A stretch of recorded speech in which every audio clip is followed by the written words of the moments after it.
Welcome to another episode of Musical Theater Chat. And today we'll be talking about She Loves Me with my friend Jeff. How's it going, Damian? Good, how are you doing? Pretty good, pretty good. Jeff, why do you like the show She Loves Me so much? It's just an awesome show. I actually first saw it on Broadway HD. They actually originally did like a live streaming of it, and I saw it that night that they live streamed it. So that was pretty cool. And it's actually just a very, very good show, smaller cast comparatively to other musicals. It's also based off of a straight play called Parfumery, originally a Hungarian play by Miklos Laszlo. That's a really good play too. So I mean, it's just all around good story. I mean, it's the same story as like Shop Around the Corner and You've Got Mail and In the Good Old Summertime. It's all, a great classic story that you see over and over. Mm-hmm. That's what I like about it as well. It's just that cute classic romance story. And of course, with She Loves Me, you get all the great songs in there as well. Speaking of those, which one would you say is your favorite? It's my favorite song.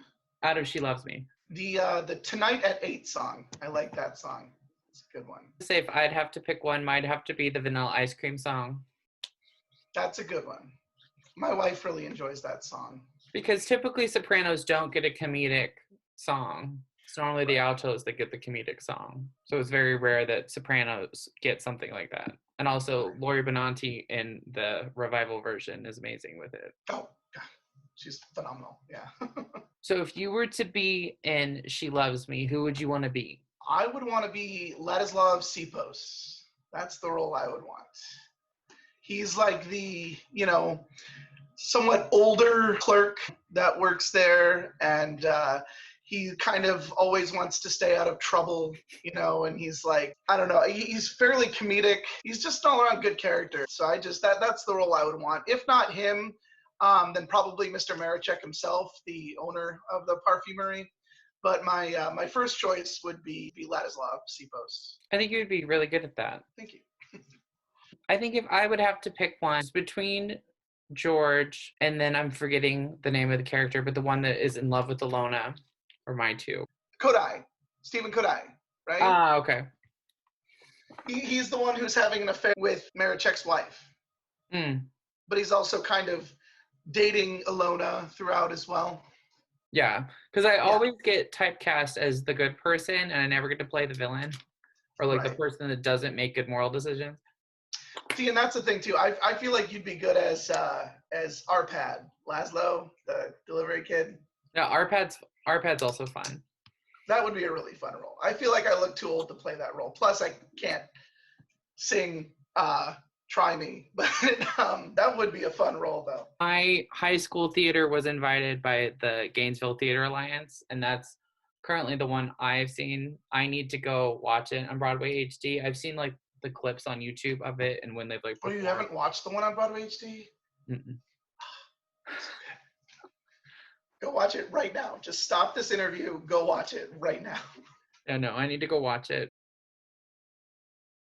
No, but talking about this makes me think of Morley wanting to potentially pitch this show. Oh, yeah, this would be a great show. I know with She Loves Me, it's minimal set. I mean, you've got like the Parfumery and then you've got the restaurant, and that's pretty much it, except for maybe an outside shot of the Parfumery. But other than that, it's limited set compared to some musicals where you have big, lavish, bringing in multiple things. Thanks. Now, granted, the Broadway version you see on Broadway HD has quite the extensive, beautiful set, but I mean, I'm sure you could do it much more simple and still get a good reaction. I know it was just recently on Broadway 4 years ago, but I feel like She Loves Me is one that needs to come back. Was that 4 years ago? Yeah. That it first like revived? Mm-hmm.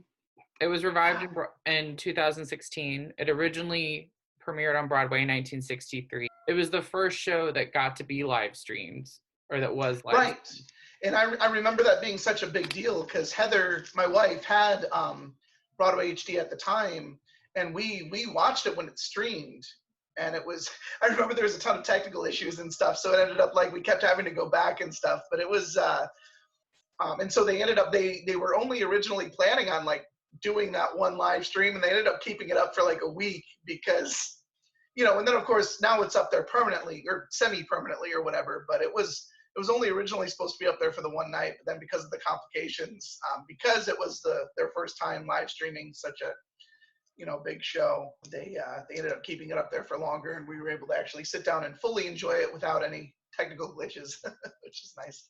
The whole thing with live musicals being taped, especially with like what happened with Rent live, I feel like it's sort of like a juxtapose, but I feel like especially in the situation the world is in now, I feel like the taping of live musicals was a smart thing. Well, and it's great too, because like in my opinion, things like a musical or a good musical, they're written for the stage. They are meant to see on stage. Mm-hmm. So like a lot of these movie adaptations of musicals, there's just something missing. There's something lacking, whereas when you get to watch an actual recorded performance of a live stage show, it's not as good as if you're in the audience, but it's a step closer. I much rather watch a recorded performance than watch a musical turned into a movie. Mm-hmm. I mean, as good as they do sometimes, it's just not the same. Musicals are meant to be seen on stage. Yeah.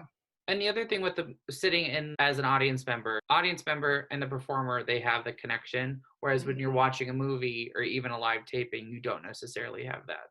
Correct. That's why I say, watching a taping isn't the same as being there. Of course, it's far from it, but it's still, you get a little more magic than if you're just watching a movie. Though some of the musical movies, I feel like they do a good job, but I agree that like musicals are meant to be on stage, and for like some musicals it's hard to be like, oh, this is this and this, but then to the movie. Well, like take Into the Woods for example. I much rather watch my Bernadette Peters recording mm-hmm. Of the show than watch the Disney movie version of Into the Woods. There's so many classic songs that got cut because it didn't make sense for the movie, whereas mm-hmm. they just flow seamlessly with the stage performance, and it's just, I feel like that's a show meant to be seen on stage, mm-hmm. Right.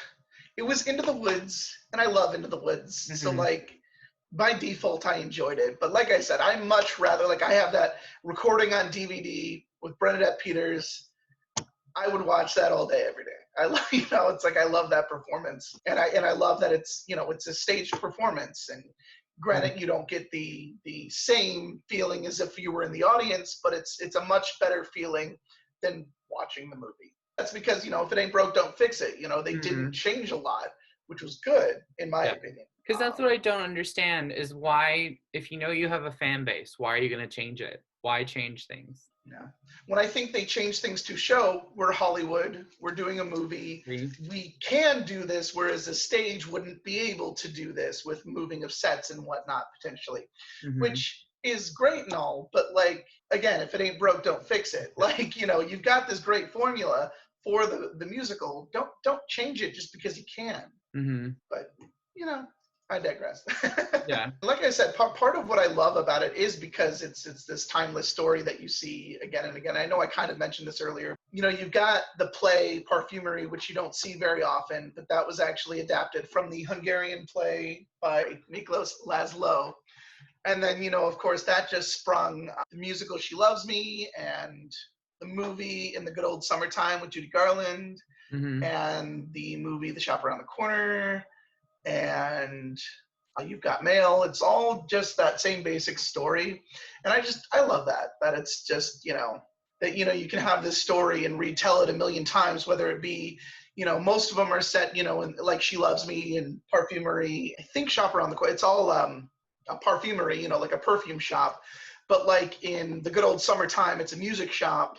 You've Got Mail. They're like competing shop owners of some sort or something. It's been a long time since I've seen that movie. The whole plot point about how when George and Amalia Malish, whenever they're at work together or they're in the store together, they act like they hate each other. And then they don't know that they're the ones that each other is writing to for the longest time. Right. And then the whole bit where she was like, oh, I was horrible last night. And then he sends me vanilla ice cream. It's a cute show. And the nice thing is that like, it's a show that everybody can go to. Yeah, there's no bad language. It wouldn't be a kid's favorite, but they could, go and see it. There is like cheating, but it's not like there's like murder and cussing. No, it's a good show. I know it's definitely going on my Broadway HD list of things to watch.